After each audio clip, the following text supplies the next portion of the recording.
Hi, this is Mark Farnham with Apologetics for the Church and another video to help you in your engagement with unbelievers. Today with me is Jeff Mindler, our research assistant, hopefully soon to be promoted to director of research. Yes. Just got to get the board approval for that. Yes. Jeff, I've been thinking a long time since I finished the book, Every Believer Confident. How do we take Christians to the next level once they get comfortable having gospel conversations, asking questions? How do we get people to recognize the internal contradictions in the unbeliever's worldview, the irrationalities, that is, the beliefs they hold contrary to fact, and unlivability, where they hold to things you just can't actually live that way?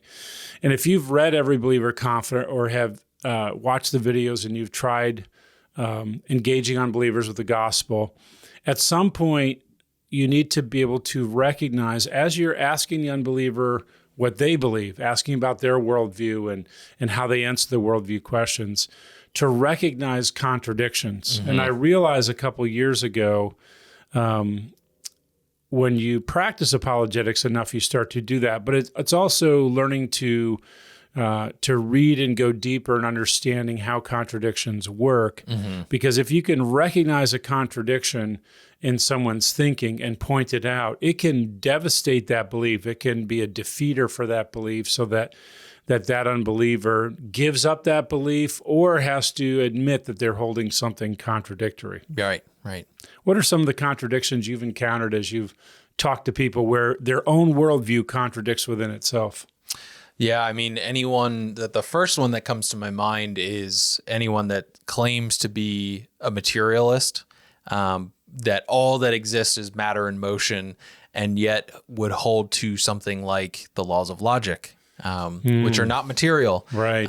Or universal moral standards. Again, in a purely materialistic worldview where all that exists is matter in motion, where can you go to point me to a law of logic or a law of morality? You can't touch it, you can't see it, you can't taste it, and yet we all know that they exist. And it's one of those, glaring contradictions that, the unbeliever says one thing out of their mouth, but then the way that they live and they hold to these principles that they, if they were consistent with their worldview, shouldn't exist. That's right. And so that's probably the more obvious example that comes to mind recently. Yeah. What about you?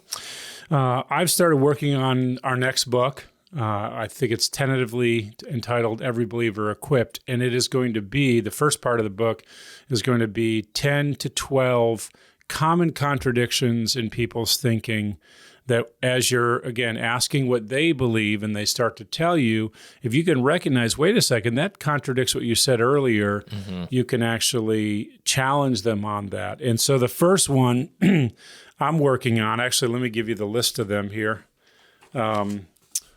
And this is how the chapters will be titled. You can't have a random universe and talk of design. That's what we're going to talk about today. Yep. Another one is you can't have a meaningless universe and talk of objectively real meaning or purpose in life. You can't get conscious beings from an unconscious world. That is, evolution believes that the world was initially unconscious, no rational thought in the universe, and yet somehow that came about. Well, there's no way to do that. You can't talk about chance in an unguided universe and talk of science. We'll get to that one soon. Yeah. As you said, you can't have a purely natural universe and talk of morality. Yep. So the same people that say, I don't believe in God, don't believe anything spiritual, then will tell you it's wrong to do this or that, and we can challenge them on that. Another one is you can't believe in subjective and relative morality and talk of justice. Most people you talk to, I think today, will tell you we each decide for ourselves what's right and wrong. And then they will talk about injustice. It'd be like, well, we got to call time out there. You can't have such a thing as injustice if everyone decides what's right for themselves. Right. Another one is you can't be skeptical of anything that's not repeatable and talk of history. So for some people that say, unless you can prove it to me now, I don't care that Jesus lived 2,000 years ago, I need to see him here now. Well, then you do away with any concept of history. History doesn't matter, or we can't do history.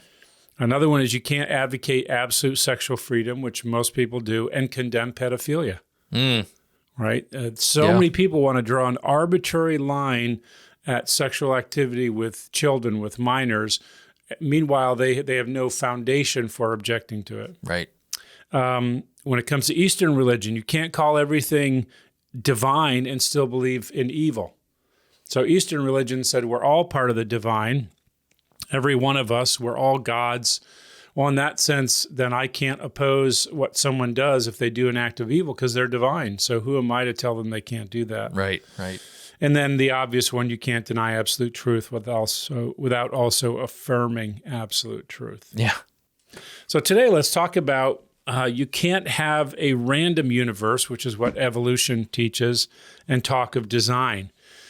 Probably the biggest offender, Jeff, of this as far as internal contradiction is Richard Dawkins. Yeah. Lately, I've been reading some of his books, The Blind Watchmaker, River Out of Eden, Climbing Mount Improbable, The Devil's Chaplain, The God Delusion, obviously, and there's several others. But in his book, The Blind Watchmaker, he says this: biology is the study of complicated things that give the appearance of having been designed for a purpose. Notice that language. Yeah. He explicitly, having given the appearance. Yeah. It's like he doesn't want to come out and actually say that there's any design. He's trying to shield from all he can to just come out and say, oh, it's design.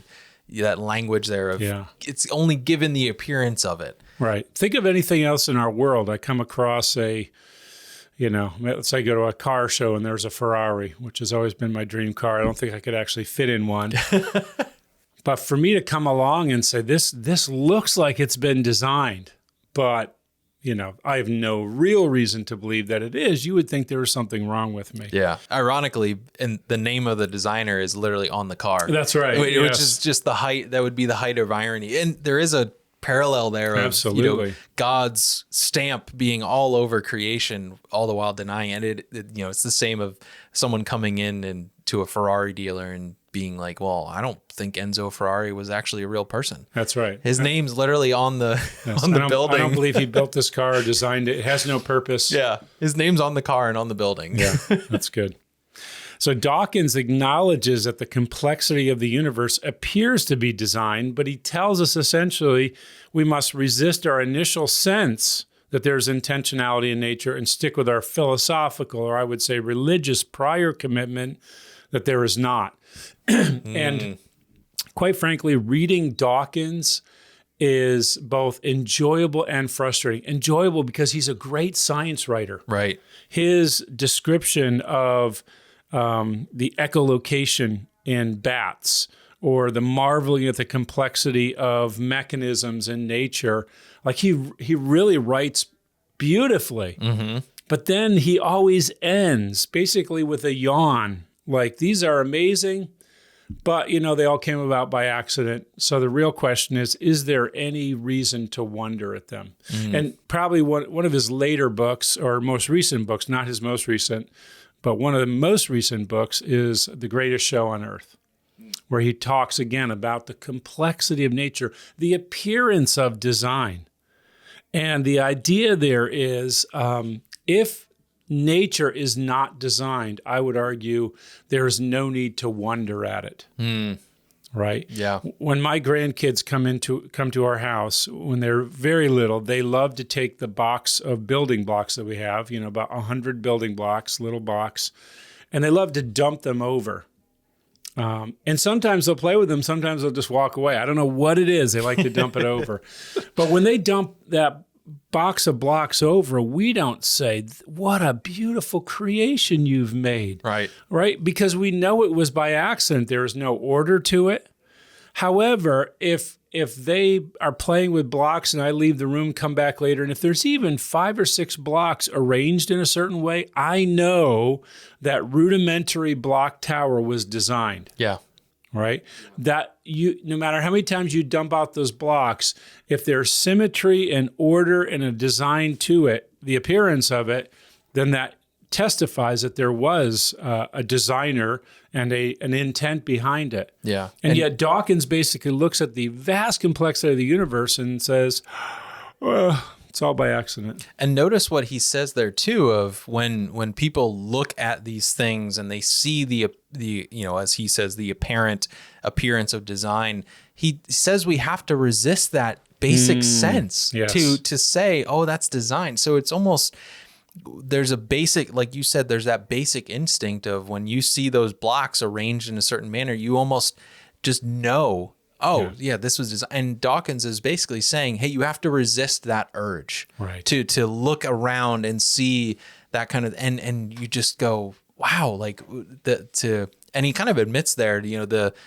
philosophical or religious, like you've got to resist those kind of things and almost reject what your just instinct and clear design is telling you. And we know from scripture where that comes from, because we're made in God's image. Those things are stamped on our conscience, on our mind.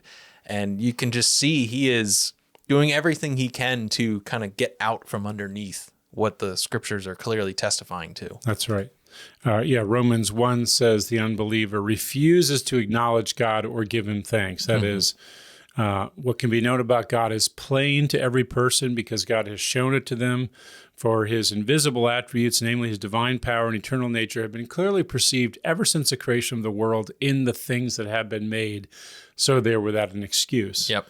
So basically what you see when you see Dawkins refusing to acknowledge design and that it comes from a designer, not just a designer, but a good designer, right? We do know that there's many aspects of the curse in the world, but everyone should be able to look at this world and say, whoever created it for man's good. Because when properly handled, the world and nature can be harnessed for incredible good, to feed us, to clothe us, to house us, to produce all kinds of amazing inventions. And yet to look at all that and not to acknowledge God is the height of ingratitude. Right. And one of the foundational sins of unbelievers is ingratitude. Yeah. We do not want to give God thanks. Yeah. So here's what happens when you talk to an unbeliever and they insist, for example, that there is no God, there's no designer, nothing in this world was made for a purpose. We can ask questions like, let's say you're with an unbeliever and they say, wow, look at that sunset, or, look at this view from this mountain, or even just the beauty of a flower. Ask questions like, why is that beautiful to you? And if he begins to explain that he's amazed at how such an intricate system works, you can ask something like, do you believe that happened by accident, or did someone design it that way? That is, again, our main focus initially is asking questions to expose the unbeliever's worldview, sometimes to help them see it for themselves, and to listen for contradictions. And to point out that, we don't typically admire something that happens by accident. We might admire the power of nature. Let's say a hurricane blows through a tornado and wipes things out, and we're just amazed at the power. But if you take a box of blocks or a box of matchsticks or a bunch of rocks and throw them on the ground, we typically don't admire that. But any sense of design, we recognize someone came along here. A good example is there's a popular practice now growing out in nature. I've seen it hiking in New Hampshire, where it used to be people would build cairns, piles of rocks to indicate the path. And now there are people that will go do that somewhere out in the middle of nowhere on a riverbed. They'll build a tower of blocks, sometimes, standing very precariously. If you come across that, even in the deep woods, someone's been there. Right? It didn't happen by accident. No way that the flow of water or wind produced that. Right. So I want to ask any unbeliever who is amazed at nature, why are you amazed if this is all an accident? Right. Yeah, like why, if we look at a sunset, for example, and we see the beauty there, why should that cause us to stop and take it in and be awed by it? Is there any design or purpose behind it, or is it just random, whatever? Like you said, we don't stop at the box of blocks that's dumped out. We don't stop and go, wow, that's beautiful. Right. But if our children or grandchildren build a magnificent city, using these blocks, we go, wow, like that's remarkable. Yes. And just so, yeah, asking that question about what about this do you find beautiful and why? Is there purpose? Is there design? And if so, where does that come from? Yeah.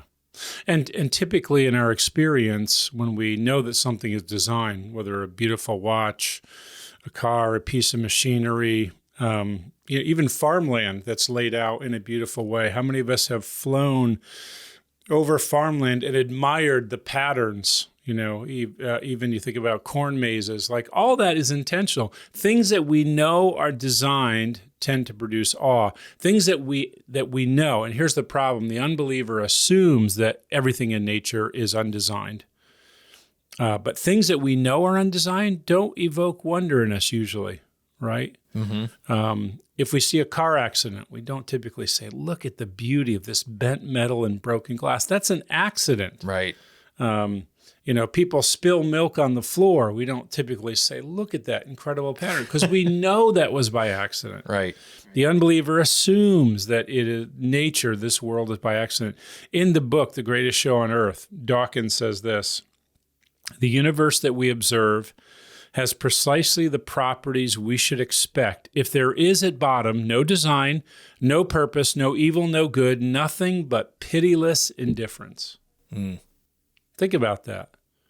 When he looks at the universe, he says this communicates no purpose, no design, no evil, no good, nothing but pitiless indifference. And I would say that is not at all what I see in nature. Right.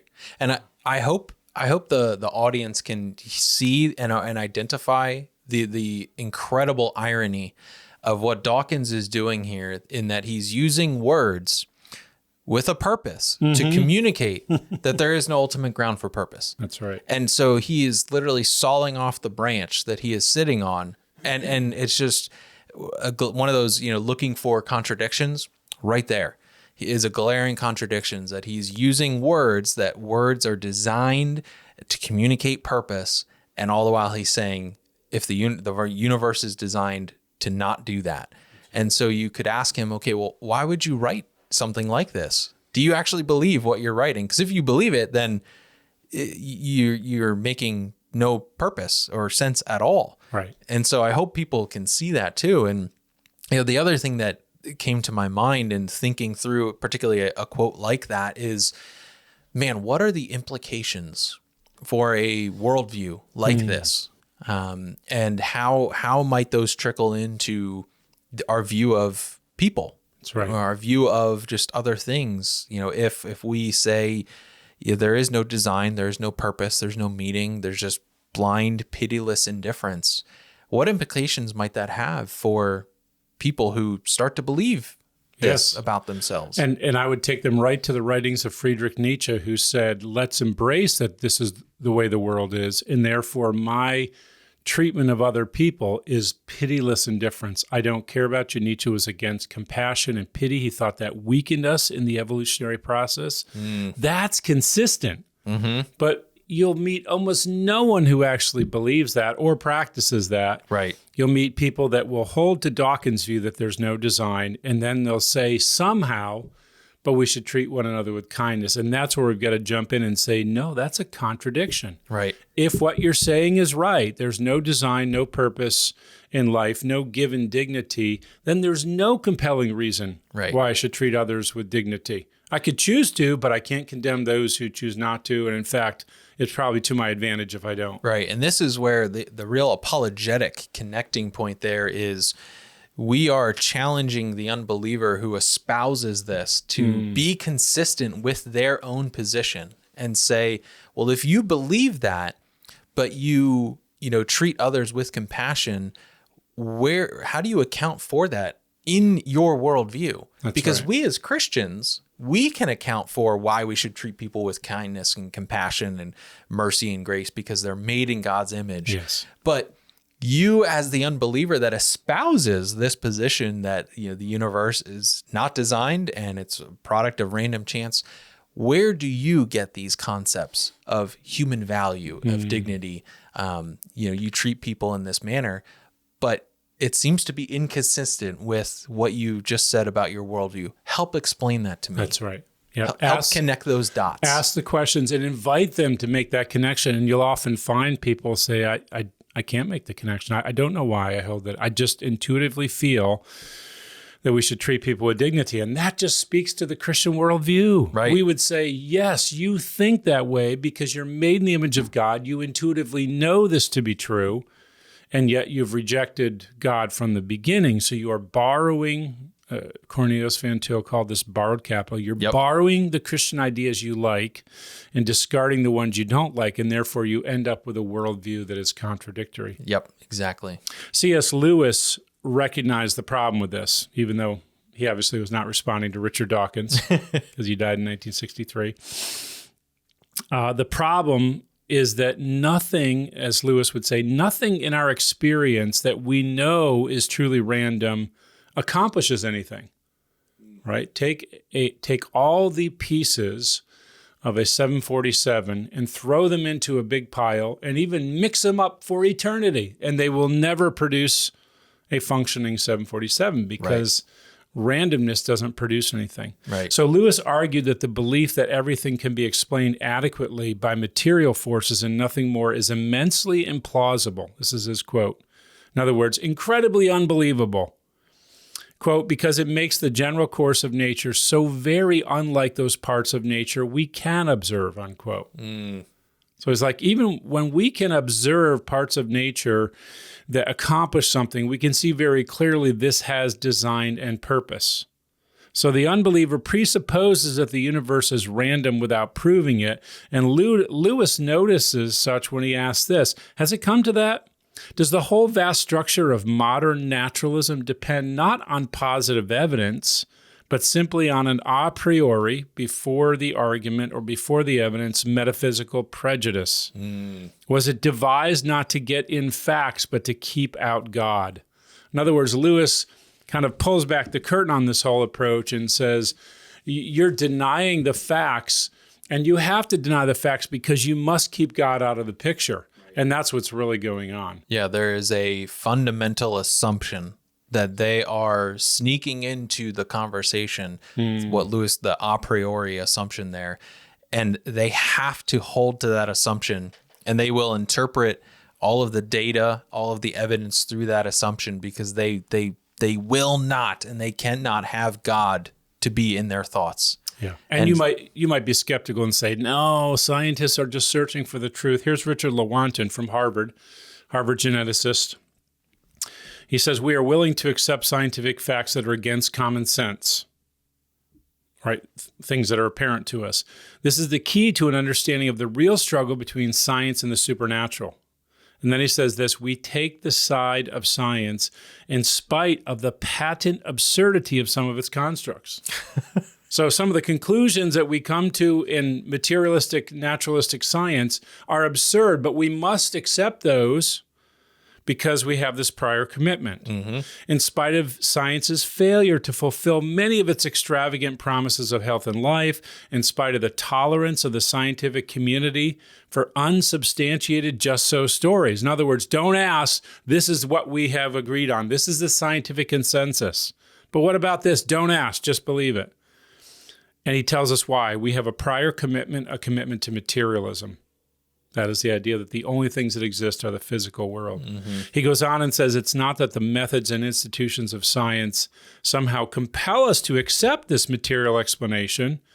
On the contrary, we are forced by our a priori adherence. Before any consideration, before any evidence, we have decided to only believe in material causes in order to create an apparatus of investigation and a set of concepts that produce material explanations. In other words, we rule out anything supernatural so that our conclusions are always natural conclusions.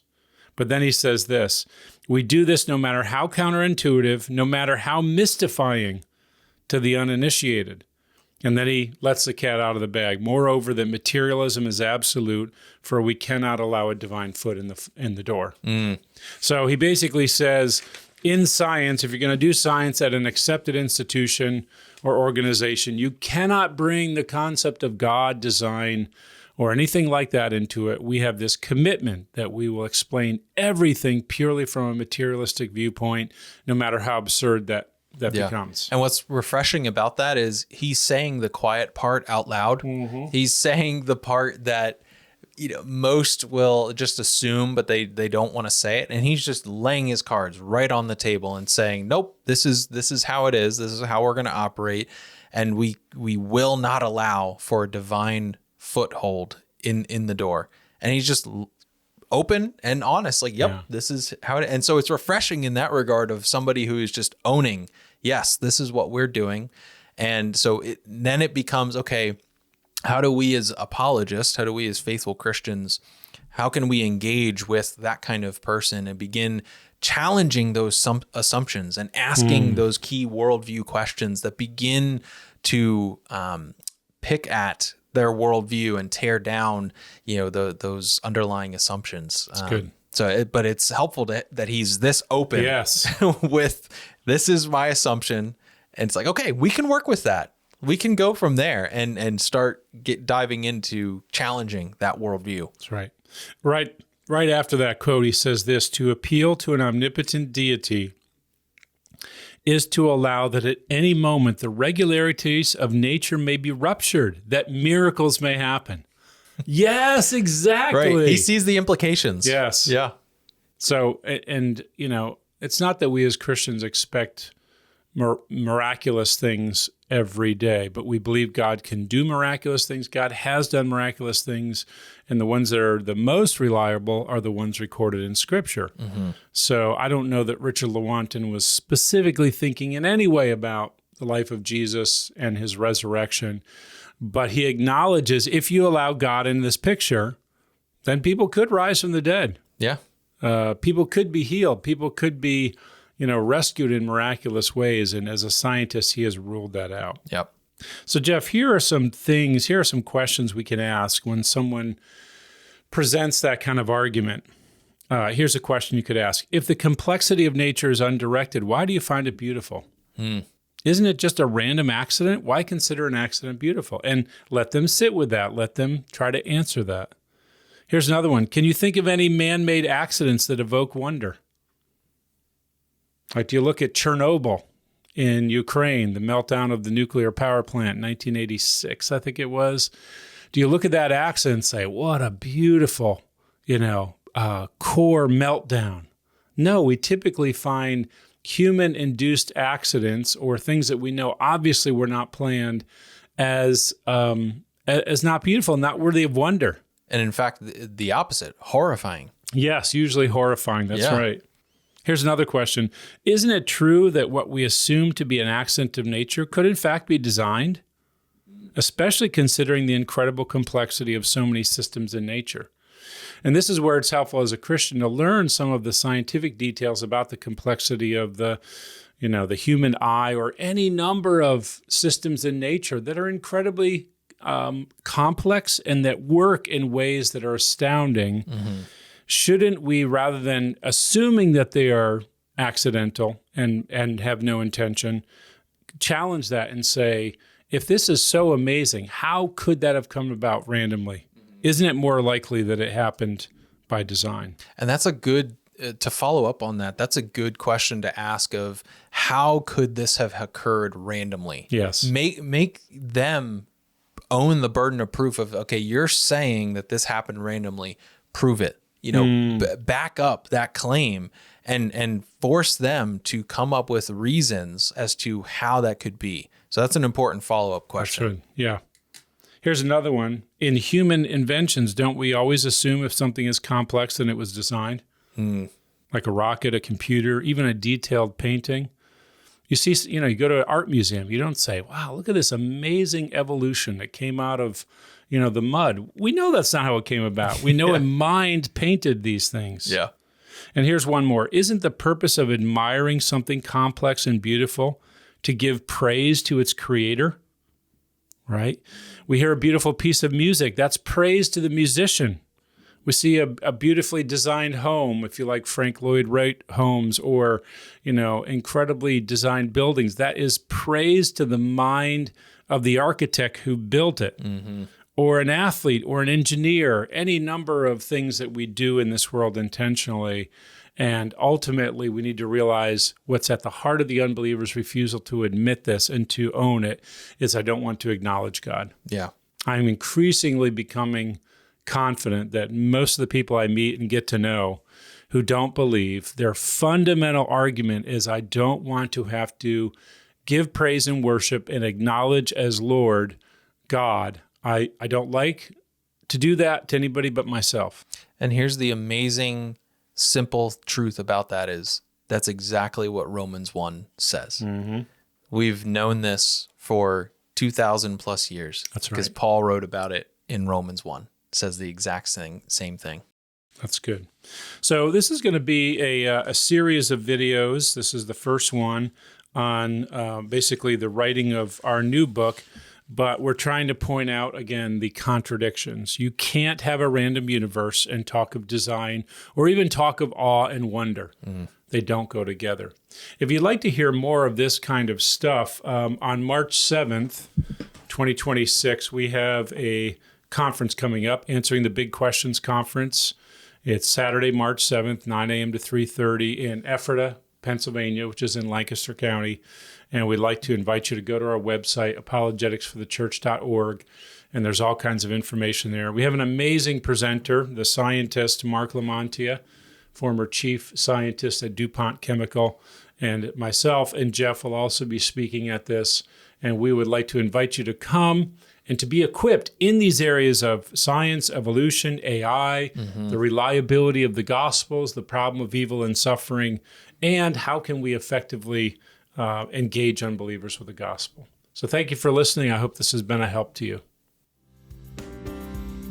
If you enjoyed this video and would like to find more resources on apologetics, go to apologeticsforthechurch.org.